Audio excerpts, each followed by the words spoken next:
The stars looked different from the bridge of the Phoenix Rising. Captain John Baker had spent 30 years in space, but today something felt wrong. The old star charts didn't match what he saw through the viewport. Where Earth should have been, only darkness remained. "Captain, we're approaching the coordinates," said Commander Mike Torres, his second in command. Mike's fingers moved across the control panel, double-checking their position. "But the readings don't make sense." John frowned. The Phoenix Rising was humanity's newest exploration vessel, sent to investigate strange energy readings near Earth's last known location. For 3,000 years, humans had lived scattered across the galaxy. No one remembered exactly why they had left Earth. The history books were vague, filled with gaps and questions. "Slow to quarter speed," John ordered. "Launch probe 17. The bridge crew worked in silence. Lieutenant Sam Cooper monitored the sensors while Ensign Kate Murphy prepared the probe. Everyone felt the tension. Finding Earth had been humanity's dream for generations. Their ancestors had left records speaking of a blue-green paradise, a world of vast oceans and green continents. But those records ended abruptly 3 millennia ago. "Probe away," Kate reported. "Initial scans coming in now." The main screen flickered to life. Where Earth should have been, the probe found a field of debris. Chunks of rock and metal floated in a loose cloud. Some pieces were the size of mountains. Others were no bigger than pebbles. "That's not possible," Mike whispered. "Planets don't just break apart." Dr. Lisa Adams entered the bridge, her white lab coat swishing as she walked. She was the ship's chief scientist and had spent her entire career studying ancient human artifacts. Her eyes widened when she saw the screen. "My God," she breathed. "The energy patterns match exactly. This is it. This is Earth." "What happened to it?" John asked. Lisa moved to the science station, her fingers flying over the controls. "These readings indicate massive thermal damage. The planet wasn't destroyed by natural causes. Someone did this. Someone with incredibly advanced weapons." The bridge fell silent. The crew stared at the screen, watching their ancestral home drift by in pieces. 3,000 years of searching, and they had found only death. "Captain," Sam spoke up from his station, "I'm detecting something in the debris field. It's artificial. Looks like some kind of data storage facility." John stood. "Can we retrieve it?" "Yes, sir. It's heavily shielded. Whatever destroyed Earth didn't damage it. Bring it aboard. Lisa, I want your team ready to examine it immediately." 6 hours later, the ancient facility sat in the Phoenix Rising's cargo bay. It was a black cube, 20 meters on each side, covered in symbols no one recognized. Lisa and her team worked carefully, connecting their equipment to access ports they found on one surface. "The technology is incredible," Lisa reported over the comm. "It's been dormant for 3,000 years, but it's still functional. We're starting the activation sequence now." John watched from the observation deck as the cube began to glow. Blue lines appeared on its surface, forming intricate patterns. The symbols shifted and changed, slowly transforming into readable text. "It's adapting to our language," Lisa said excitedly. "This is a message, a final record from Earth." The cargo bay filled with holographic light. Images formed in the air, showing Earth as it once was. Green forests, blue oceans, white clouds. Cities that reached toward the sky. Billions of people living their lives. Then the images changed. Ships appeared in Earth's sky, not human ships. These vessels were organic-looking, with curved hulls that seemed to pulse with inner light. They were beautiful and terrible at the same time. A voice echoed through the cargo bay. It spoke in ancient Earth standard, but the crew understood every word. "This is Earth Defense Command. Final record. The Vorthan Empire has rejected all attempts at peaceful contact. Their fleet has entered the solar system. They claim humanity is a threat to galactic stability. They say we must be eliminated." The images showed the battle. Human ships rose to meet the invaders. Missiles and energy weapons lit the darkness. But the Vorthons had technology centuries ahead of Earth's defenses. One by one, human vessels exploded and died. Our moon bases have fallen. Mars colony is gone. They're approaching Earth now. We're evacuating as many as possible, but there isn't time. Not enough ships, not enough. The recording crackled. New images appeared. Vorthan ships surrounding Earth. Beams of energy striking the surface. Oceans boiling. Continents cracking. The atmosphere burning away. They're not just defeating us, the voice continued. They're erasing us. Every city, every monument, every trace of human civilization. They want the galaxy to forget we ever existed. The final images showed Earth, breaking apart. The Vorthans had used some kind of gravitational weapon, tearing the planet into fragments. In minutes, humanity's birth world became nothing but debris. To any humans who find this record, know the truth. The Vorthan Empire destroyed Earth without mercy. They hunted our refugee ships, they tried to exterminate us completely, but some escaped. Some survived. If you're hearing this, then humanity lives on. Remember Earth. Remember what they did to us. Remember and prepare, because one day we will return. The recording ended. The cube went dark. The cargo bay fell, silent. John looked at his crew. Lisa had tears in her eyes. Mike's fists were clenched. Sam stared at the floor. Kate stood rigid, her face pale. 3,000 years, John said quietly. 3,000 years of not knowing, of wondering why we were scattered across the stars like cosmic orphans. Now we know. The Vorthans didn't just defeat us. They tried to erase us from existence. Captain, Mike said, his voice hard. What do we do now? John thought of all the human colonies spread across the galaxy. Billions of people living on hundreds of worlds. They had survived. They had grown strong. They had developed technologies the Vorthans couldn't imagine. We go home, John said. We tell the United Human Colonies what we've found. We show them this recording. And then, he paused, looking at the dark cube. Then we prepare. The Vorthans thought they killed us all. They were wrong. Humanity survived, and it's time they learned what that means. The Phoenix Rising turned away from the debris field. Its engines fired, pushing it toward human space. In the cargo bay, the ancient cube waited silently, holding its terrible truth. Earth was gone, but humanity lived. And soon, the galaxy would know that the children of Earth had not forgotten. 3,000 years ago, the Vorthans had burned their world. Today, humanity had learned the truth. Tomorrow would bring decisions that would shape the future of the galaxy. The long silence was ending. The time of reckoning approached. Captain John Baker sat in his command chair and watched the stars streak past. Somewhere out there, the Vorthan Empire continued to exist. They probably thought humans were extinct, a forgotten footnote in galactic history. They were about to learn how wrong they were. The council chamber on New Terra buzzed with angry voices. Representatives from all human colonies had gathered for an emergency session. The holographic recording from Earth played on loop, showing the planet's final moments. Each time it ended, the silence grew heavier. Admiral Jane Foster stood at the center podium. She was 60 years old with gray hair and steel blue eyes. For 40 years, she had served in the Human Defense Force.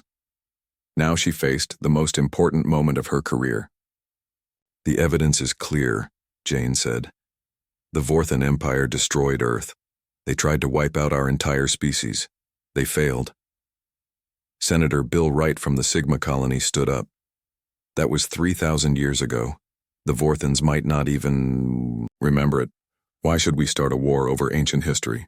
Because they never paid for their crimes, General Steve Marshall replied. He commanded the ground forces on Haven Prime. They burned our homeworld and hunted our ancestors like animals.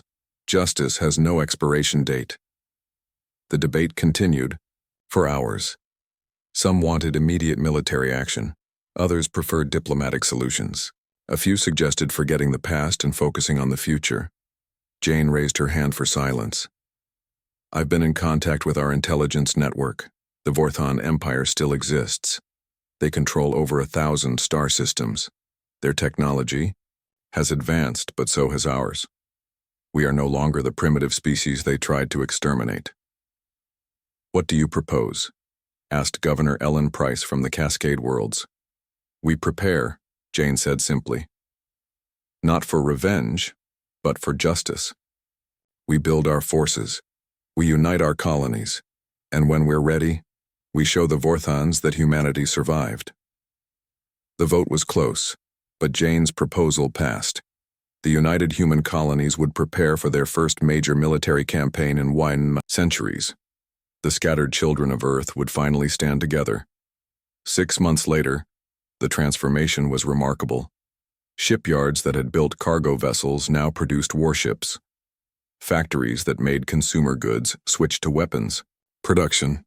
Young men and women volunteered for military service by the millions. Chief Engineer Paul West supervised construction of humanity's new fleet. He was a quiet man who preferred machines to people, but his genius with starship design was unmatched. Vortons won't expect this, Paul told his team. Our quantum drives are faster than anything they have. Our shields can withstand their energy weapons, and our new singularity cannons. He smiled. Let's just say the galaxy has never seen anything like them. The flagship Vengeance took shape in orbit around New Terra. At 2 kilometers long, it dwarfed any human ship ever built. Its hull was black as space, covered in angular armor plates. Weapons ports dotted its surface like deadly stars. On the planet below, training camps filled with recruits. Commander Amy Chen led the Special Forces program. She was small but fierce, with black hair tied in a tight bun and eyes that missed nothing. Remember why we fight? Amy told her soldiers during morning drills. Not for conquest or glory. We fight because 3,000 years ago, someone decided humanity didn't deserve to exist. We're going to show them how wrong they were. Her unit practiced in all conditions. Desert heat, Arctic cold, zero gravity, toxic atmospheres. They learned Vorthon anatomy, studying where to strike for maximum effect. They memorized enemy tactics and technology. Private Joe Harris struggled with the combat simulations at first. He was young, barely 20, from a farming colony where the biggest threat was bad weather. But he had lost ancestors on Earth, and that drove him to excel. I won't let you down, Commander, Joe promised Amy after failing a training exercise. You won't let Earth down, Amy corrected. That's what matters. In the science labs, Dr. Kevin Brown worked on Project Genesis. He was Lisa Adams's former student. Brilliant, but sometimes reckless. His team had developed something extraordinary. It's a terraforming weapon, Kevin explained to Admiral Foster. It can restore dead worlds he paused, or it can destroy living ones. The same technology that builds can also burn. Jane studied the device specifications. This could change everything. The power to create or destroy entire planets. Are we ready for that responsibility? Were the Vorthons ready when they destroyed Earth? Kevin asked. Meanwhile, intelligence reports flowed in from spy networks across the galaxy. The Vorthon Empire was vast and powerful, but not invincible. They had enemies, they had weaknesses. Most importantly, they had no idea humanity was preparing for war. Captain Mary Johnson commanded the stealth ship Shadow. Her crew spent months mapping Vorthon space, marking military bases and fleet positions. They discovered something shocking. Admiral, the Vorthons keep detailed records of all their military campaigns, Mary reported via encrypted transmission, including the Earth genocide. They call it their greatest victory. They celebrate it every year. Jane's hands clenched into fists. They're proud of it? Yes, ma'am. They teach their children that humans were a plague that threatened galactic peace. They say exterminating us was a noble act. The news spread through human space like wildfire. Any doubts about military action vanished. The Vorthons hadn't just destroyed Earth. They had turned genocide into a holiday. 8 months into preparation, the human fleet was ready. Hundreds of warships gathered at assembly points. Millions of soldiers stood prepared. Supply lines stretched across human space. Advanced weapons, filled armories. Admiral Foster addressed the fleet from the bridge of the Vengeance. Her image appeared on every ship, every screen, every colony. 3,000 years ago, we were scattered and weak. Today we stand united and strong. We don't seek to destroy the Vorthon species, we're not like them. But we will end their empire. We will free their slave worlds. We will show the galaxy that humanity cannot be erased. The speech was broadcast in every human language. Children watched with their parents. Old veterans saluted their screens. On military bases, soldiers cheered. In her private quarters afterward, Jane studied the star maps. The route to Vorthon space was marked in red. Their first target was a military outpost on the Empire's border. From there, they would push toward the Vorthon homeworld. "Are we ready for this?" asked Mike Torres, now serving as Jane's aide. Jane thought of the recording from Earth. The burning cities, the boiling oceans, the planet torn apart. She thought of all the humans who never escaped, who died because someone decided they weren't worthy of life. "We've been ready for 3,000 years, she said. "We just didn't know it until now." The next morning, final preparations began. Ships loaded weapons and supplies. Soldiers said goodbye to families. Engineers ran final system checks. The greatest military force in human history stood ready to depart. In 1 week, they would enter Vorthon space. The beings who had burned Earth would finally face the descendants of their victims.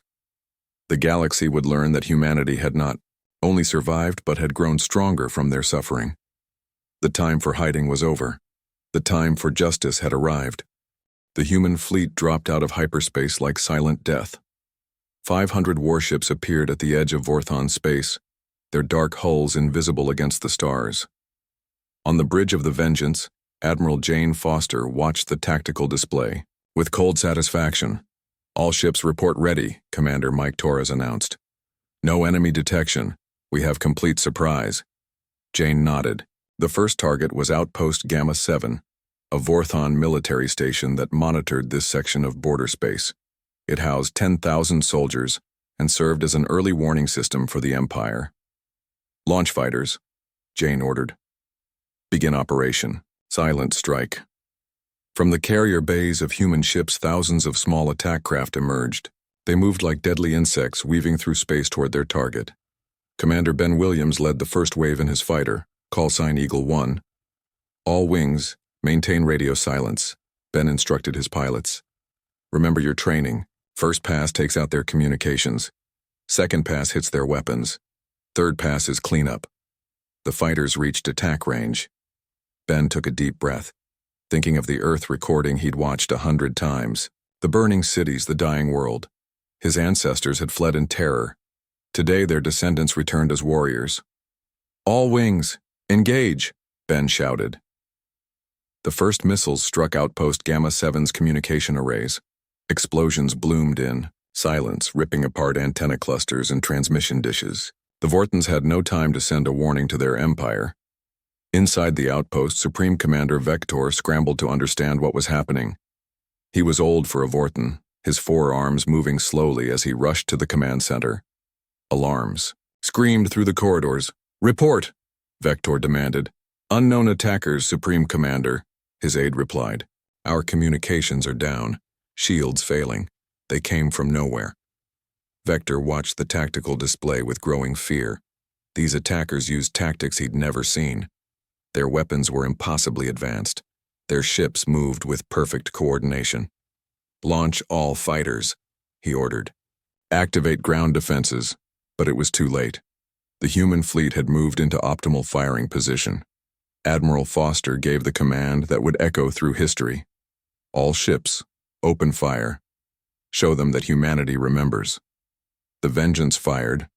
First, its singularity cannons unleashed miniature black holes that tore through space itself.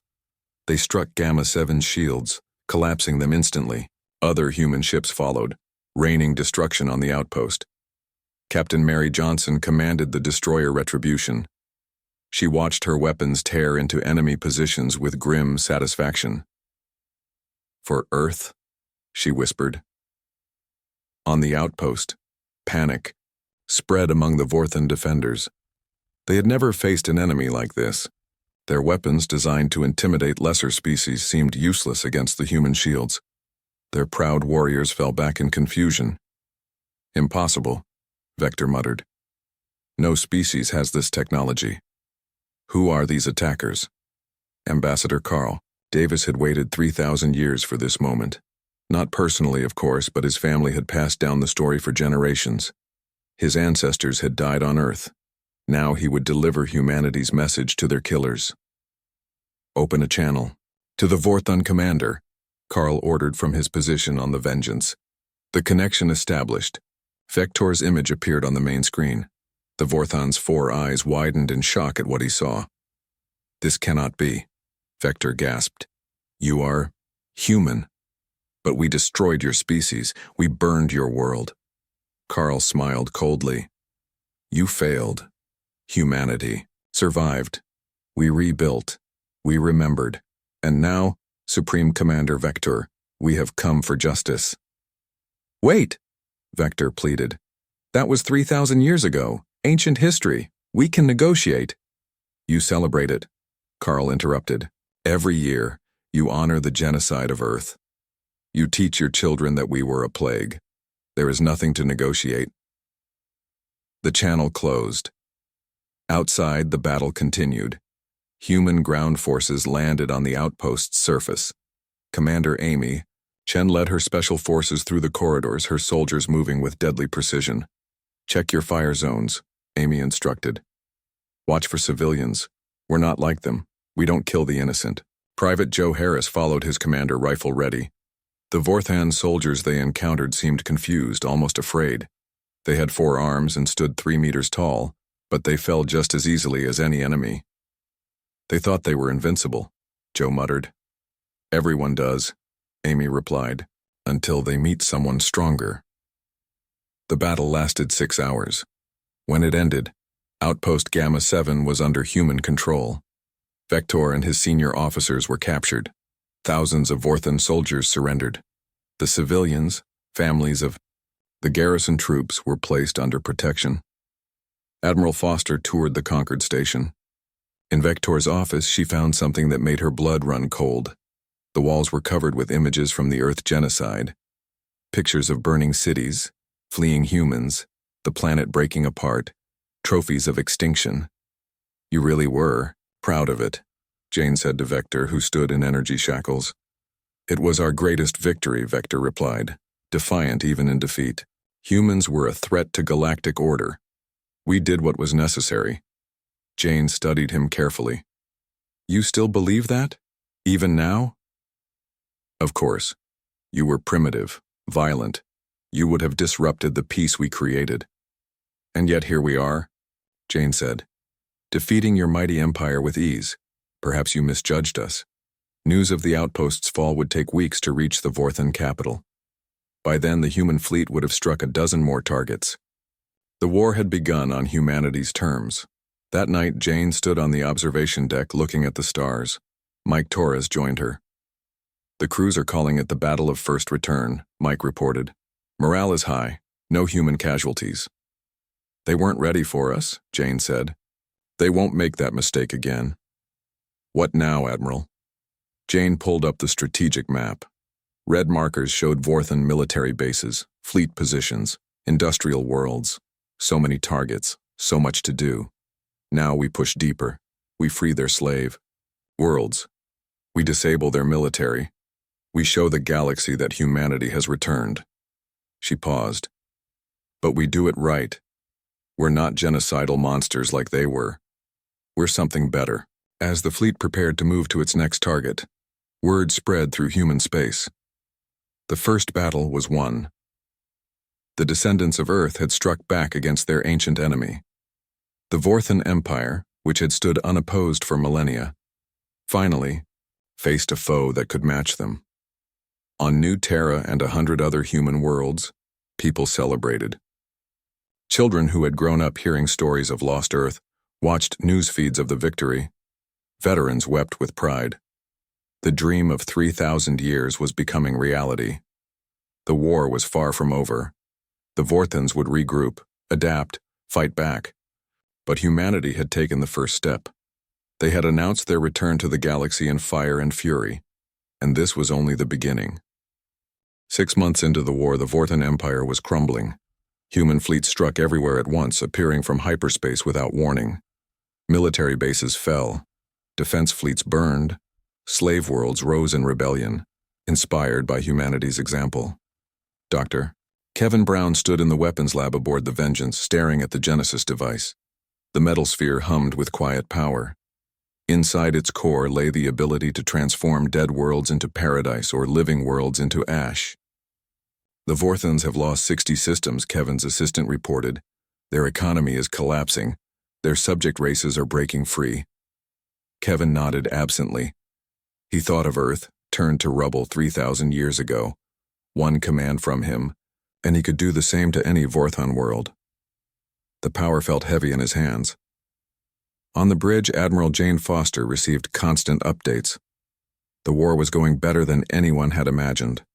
Vorthon technology, once thought supreme, crumbled before human innovation.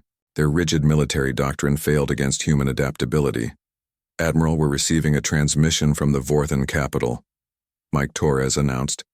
It's their Supreme Chancellor. The screen flickered to life. Supreme Chancellor Zorvan appeared, his forearms trembling. Unlike Vector, he showed no defiance, only fear. Humans of the lost world, Zorvan began, his voice shaking. I speak for all Vorthons. We wish to discuss terms. Jane studied him carefully. Terms?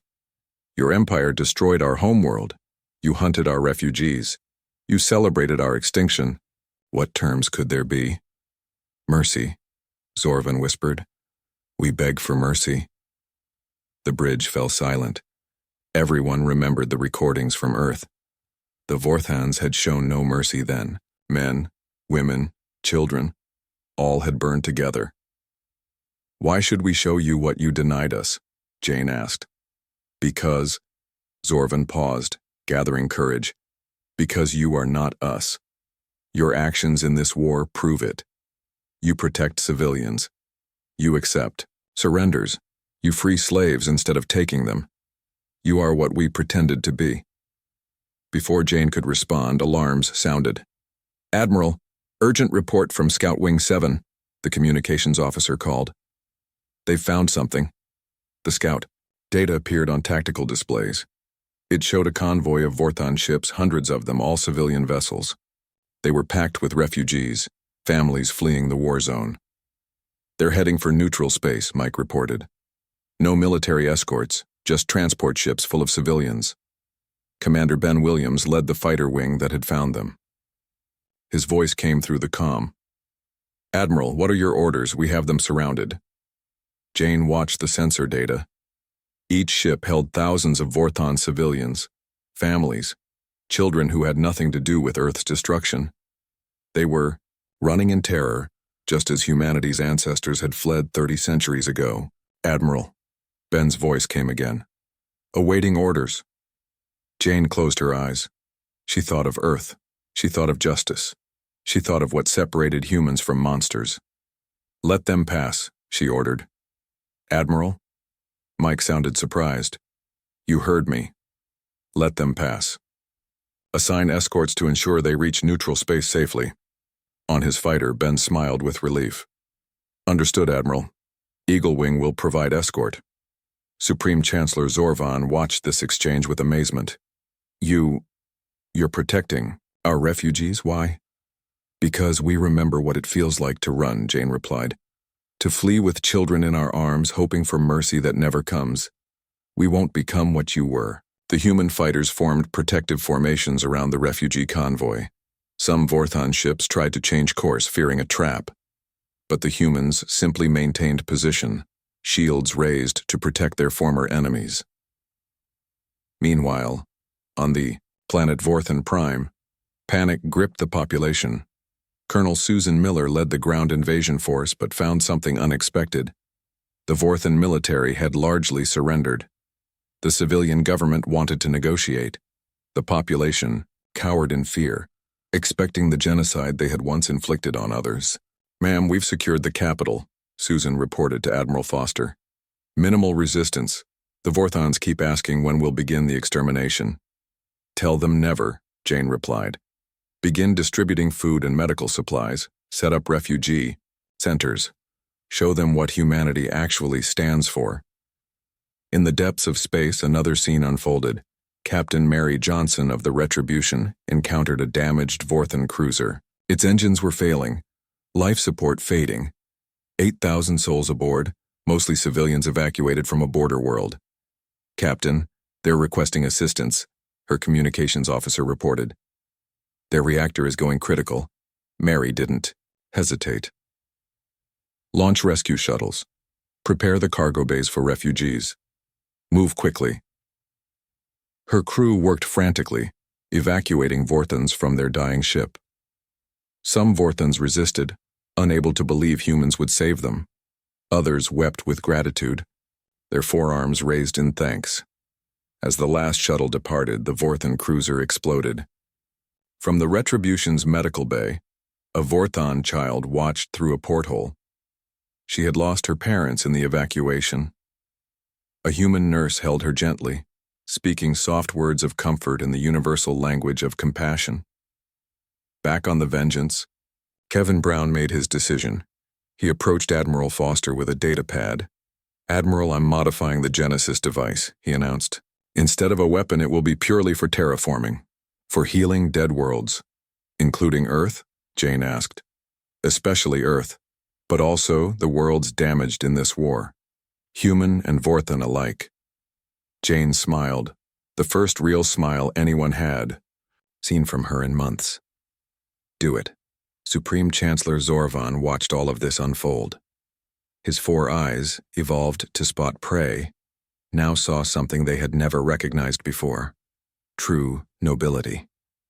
"We were wrong," he said quietly. "For 3,000 years we told ourselves we were the guardians of galactic peace. We called other species inferior. We justified our crimes with talk of order and stability." "And now?"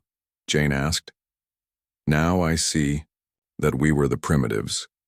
You have evolved beyond us, not in technology but in spirit. You could destroy us as we tried to destroy you. Instead, you choose mercy." Across the galaxy, the war was effectively over. Vorthan fleets surrendered.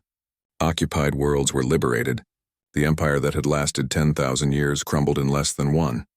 But instead of extinction, the Vorthans faced something they had never given others: a chance to change. "Prepare a broadcast to all human forces," Jane ordered. "The war is ending, not in genocide but in justice. We will rebuild what was destroyed. We will heal what was broken. We will show the galaxy that humanity's greatest weapon isn't our technology, it's our choice to be better than our enemies." The message spread through human space. On ships and planets, soldiers and civilians alike heard the news. They had won more than a war. They had proven that suffering doesn't have to create more suffering, that victims don't have to become victimizers. In Naitar, the refugee centers, Vorthan families received food from human hands. On liberated worlds, former slaves worked alongside their liberators. In space, the 2 fleets that had been enemies began working together to rescue survivors and rebuild shattered worlds. The reckoning had come. But it wasn't the reckoning anyone had expected. 1 year after the war ended, Captain John Baker stood in the Grand Assembly of the Galactic Council. Representatives from 1,000 species filled the vast chamber. They had come to witness humanity's final decision about the fallen Vorthan Empire. "The humans have the floor," announced the council speaker, a crystalline being from the ancient Zelathi race.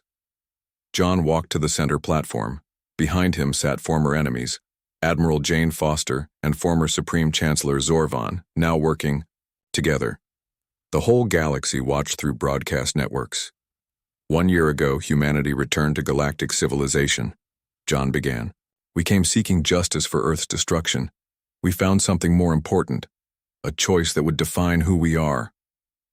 The screens around the chamber lit up with images: Vorthan refugee camps under human protection, former slave worlds, now free, human and Vorthan crews working side by side to repair damaged planets. "We had the power to commit genocide," John continued, "to repay horror with horror. The Vorthans expected it. Some of our own people demanded it. Instead, we chose differently." Dr. Lisa Adams stepped forward with her report. "The Genesis device has been modified. It now serves only creation, not destruction. In 3 months, we begin the restoration of Earth. The technology will then be shared freely to heal all worlds damaged by war. Murmurs rippled through the assembly. The Genesis technology was beyond anything the galaxy had seen. Humanity could have kept it secret, used it for dominance. Instead, they offered it as a gift. Zorvan rose to speak, his forearms spread in a gesture of humility. The Vorthan people wish to make amends. We cannot undo our crimes, but we can help rebuild what we destroyed. Our entire fleet now serves the restoration effort. Our resources are dedicated to healing. The chamber fell silent as images of Earth appeared, not as it was, but as it would be. Green continents, blue oceans, white clouds. The Genesis device would return life to humanity's birth world. But Earth is just the beginning, John announced. 12 worlds were damaged in our war, all will be restored. The Vorthon military bases will become centers of learning. Their weapons factories will build tools for peace. A representative from the Altarian Federation stood. The humans show mercy to those who showed them none. How is this possible, Commander? Amy Chen answered from her seat. Because we remember what hatred costs. 3,000 years of exile taught us that revenge only creates more victims. We choose to break that cycle. The vote was unanimous. The Galactic Council approved humanity's restoration plan. More importantly, they changed the ancient laws. Genocide was declared the ultimate crime. Any species attempting it would face united opposition from all members. As the assembly dispersed, John found himself standing with Zorvan on the observation deck. Below them turned a planet, New Vorthan, where refugees had settled under human protection. I don't understand, Zorvan said quietly. We destroyed your world. We celebrated your extinction. Why show us mercy? John was quiet for a moment. My ancestor, another John Baker, died on Earth during the attack. His family escaped with only the clothes on their backs. For 3,000 years they passed down the story of loss. He paused. But they also passed down hope, the belief that we could be better than those who hurt us. And if you had chosen revenge, then we would have become you, John replied simply, and Earth's destruction would have meant nothing. Its true memorial isn't in punishment, it's in choosing to be the people our ancestors dreamed we could become. 6 months later, the first ships arrived at Earth's coordinates. The Genesis device activated, its energy washing over the debris field. Slowly, impossibly, the scattered rocks began to pull together. Gravity reformed. An atmosphere sparked to life. Humans and Vorthans worked side by side, guiding the planet's rebirth. Where once there had been only death, life bloomed again. Oceans filled ancient basins. Green spread across new continents. Earth lived again. Standing on the bridge of the Phoenix Rising, John watched his ancestral home reform. Next to him stood a young Vorthon officer, tears in all 4 eyes. It's beautiful, the Vorthon whispered. Yes, John agreed. And this time, we'll protect it together. The galaxy watched and learned. Humanity's greatest victory wasn't in conquest, but in choice. They had turned suffering into wisdom, loss into compassion. They had proven that the highest form of strength is the power to forgive. 3,000 years ago, the Vorthons had burned Earth. Today, humanity had chosen to heal worlds instead. In that choice, they had changed the galaxy forever.